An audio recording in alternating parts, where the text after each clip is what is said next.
Well, another great come-from-behind win.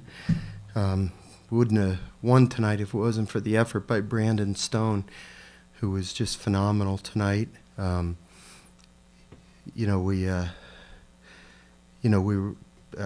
fell in a big hole there.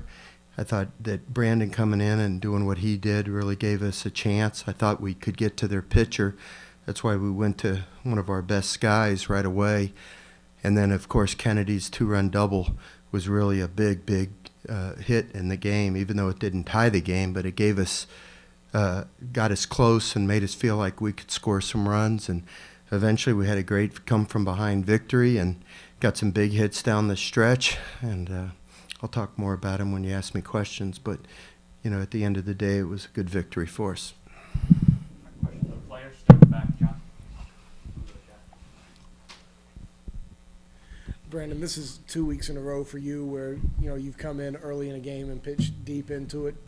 Do you go in with like a starter's mindset since that's what you've been all your career, or how do you approach going in those kind of moments out of the bullpen?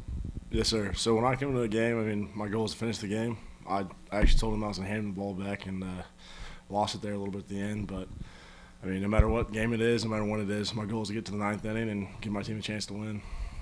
Hey, Kennedy, first game back, how'd everything feel out there, and then what's it like to see the offense and you in particular kind of, help lead that comeback there?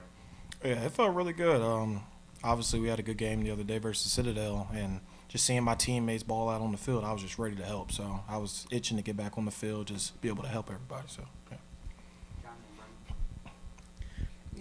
Kennedy, last year you had a lot of hits with runners on base, and that's kind of carried over into this year too. What makes you so comfortable in those moments with your team down and a two strike count against you? The biggest thing is just slowing the game down. Yeah, can't get it sped up. If you can slow it down, almost seems like the ball's coming in slower. Honestly, Monty actually just talked about it today. It was a big leaguer. Just talk about in those situations, stay as calm as you can and just slow it down. Kennedy, that first double you had in the second, it felt like the ballpark had lost a lot of energy after that top of the inning, and then that first double down the right field line brought a lot of energy back into the stadium. How did it feel to have that first big hit and start the comeback? Yeah, momentum is obviously one of the greatest things in baseball. So being able to start it up, I think it was, I can't remember if I was leading off, but just being able to get some momentum going was big for the team. So I was glad I was able to do that. Brandon, when you come in kind of early in those games, do you have a feeling you're going to come in? You're not expecting to come in the second inning, so how do you speed up yourself in the bullpen and make sure you're ready to jump in with two guys on right away? Obviously you never think you're going to warm up the bullpen that early, but things happen, and just get my arm loose and my body gets hot, and I know I'm ready to go. Just compete, throw strikes, let my defense work.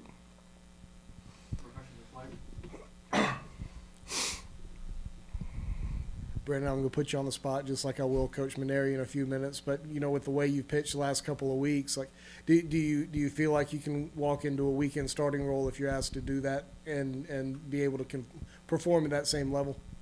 Yes, sir, I do my job no matter what it is. I don't care. It's up to him. It's not my role to make decisions, so I just do my thing and give us the best chance to win.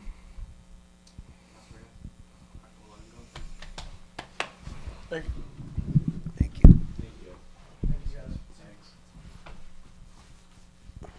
Questions for Coach?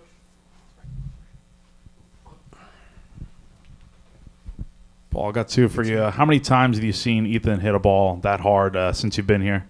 Are you talking about his hit up the middle or the home run? They were both hit hard. I told Ethan after the game that what he did tonight is something that's going to carry him through in professional baseball, because his first two at bats were not very good. He wasn't. He was being fooled by off-speed pitches and had a big strike out there, and a lesser person would hang their head and feel sorry for themselves and think they're having a bad night. But you have to be able to separate your at-bats. And I learned this from my father many years ago. He said, give me a guy that struggles in his first three at-bats but then is ready for you with the game on the line. I'll take that kid over a guy that goes 4 for 4 any day. because they're not often going to go 4 for 4.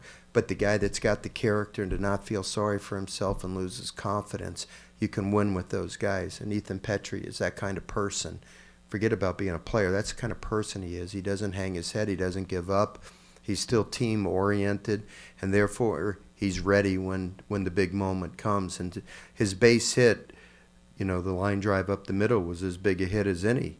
And, of course, the home run, put the game on ice for us. But he's a quality person as well as a great player for us. And his throw to the plate was a huge play as well. Yeah, I was going to ask about that play. Just how much did that, because it came right before you guys got the rally there in the eighth to eventually take the lead. How much did that kind of give you guys the energy you needed to go out there and do what you eventually did next half inning? As much as anything, it kept the game close for us. It was a tremendous throw, but he's very capable of doing that. If I put him on the mound, he'd probably throw 93 miles an hour.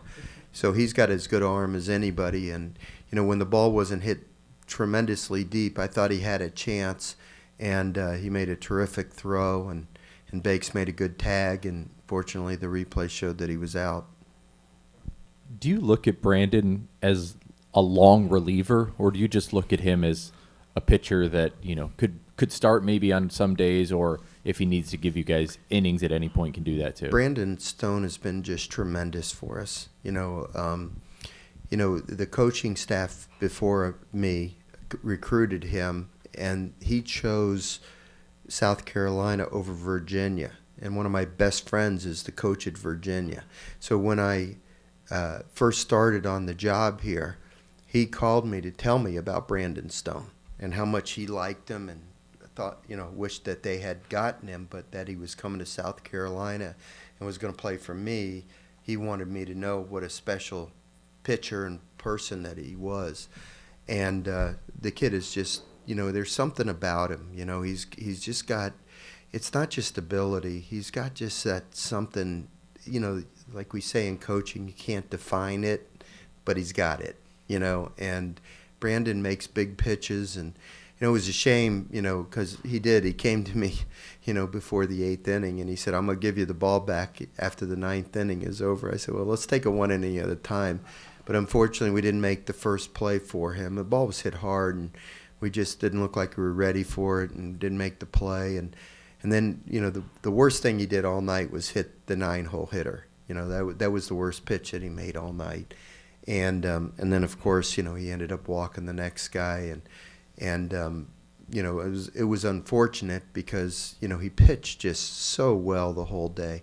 But whatever role we ask him to do, he's got a full heart. He embraces it, and he's just a great team player. I knew you were coming, John. And not that you're necessarily ready to make any changes to the starting rotation, but the way he's gone gone deep into games the last 2 weeks, does that give you confidence if you do decide to make a change that he could be one of those guys? Yeah, I have confidence in Brandon, whatever role that he pitches. He was a starting pitcher in junior college last year. I think he pitched over 100 innings, and he was really outstanding. So whatever role, and you were right about the first part of your question, I'm not ready to make a decision like that. We're just glad we got through tonight and got a win, but certainly something we'll analyze. And but whatever role we use Brandon in, he'll embrace it and he'll do well in it, whatever role. Blake Jackson came in for Jace and then later had the game-winning RBI. What led to that decision to bring him in? Well, when we led off with the bloop double there, I don't know if it was an error or double, when Crawford blooped the one down the line there that fell, it was a sacrifice bunt situation, and certainly Blake Jackson is the better bunter. He's bunted a lot in his life, so I wanted to move the runner up. But when he got 2 strikes on him there, then I thought he had a chance to hit that guy. That kid had the kind of delivery that I think left-handed hitters can handle. So he was able to smoke that ball into right field, and I was really happy for Blake. He's an older guy. He's done a lot of good things in his career here, and he came through when we needed him the most. What did you kind of make of Matthew's start on the mound? He got off to that good start in the first, and then what did you kind of see in the second that kind of had his inning or his start kind of tailing off? Yeah, well, I mean, he did the best he could, and he threw strikes. He had some bad luck. There was some seeing eyeballs, but there was also, some times when he, we wished he'd have done a little bit better. But, it was just, one of those innings where things just kind of unraveled on him. And, when he got the left-handed hitter out, but then their 3-hole hitter was up who has 25 RBIs on a young season, and I just thought, if he gives up a big fly now, it's really going to put us in a big hole. So I just thought it was the time to bring Brandon in, and he came in and got the guy, and it was a big out to get. Did he strike him out, as I recall? Yeah. He struck him out, right? And that kept us in the game, basically, at that point. So I thought that was a key moment in the game, and you hate taking your starting pitcher out so early in the game, but I just thought the game was somewhat in the balance that early. Carry on seems to have good at bats when you put him in there, and had a single RBI single with the drawn in infield today. Just what have you seen out of him, and do you feel like he's making the most of the opportunities that he's getting? This job has really been a lot of fun for me, John, since I've been here, because I keep talking about the quality of the kids, and Jordan Carryon's right up there. Last summer, when our roster was big and we had so many, infielders, and I don't want to say almost, I was trying to tell him that maybe he was better off going somewhere else where he could get more of an opportunity. And the kid was just so passionate about being here at the University of South Carolina, and basically begged me for an opportunity. And I'm so glad that I did it, gave him the opportunity. We were able to get him in the inter-squad games in the fall, and you could see clearly that he could play defense at any of the three positions. You just thought maybe the bat wasn't, enough to be an everyday player. So I talked to him before the season began, and I said, look, you can be a really vital player for us in this role as a super utility player at any of the three infield positions. But it's going to take a good attitude to be able to handle that type of thing. And he assured me that he had the right attitude, and you just can't help but root for a kid like that. And it seems like every time I've given him an opportunity, he's done something to help us, win a ball game, whether it's a sacrifice bunt, a base hit. The other day I gave him a hit and run, and he's crushed a ball to deep right center field. He's made all the plays at whatever position we put him in. So he's just been not just a really good player for us, but just such a wonderful human being. And the players on the team just root for him because they can see when he wasn't playing regularly, his attitude was so great. So then when the kid like that gets an opportunity, naturally the rest of the team really roots hard for him. So it's just such a feel-good story, because nothing was ever handed to the kid. And he's earned everything that he's got, and I'm just so proud of him. It was tough to tell from our point of view with the fly ball that was hit to center. Did it bounce off Nathan's glove? Did he misplay it, or was it light? I didn't. You had as good a view of it as I did. I think it hit his glove, but the ball might have been out of the ballpark if it hadn't hit his glove. My son was telling me he thought the ball might have been a grand slam if he hadn't got his glove on it, but I couldn't tell. I haven't seen the replay of it. Okay, thank you all.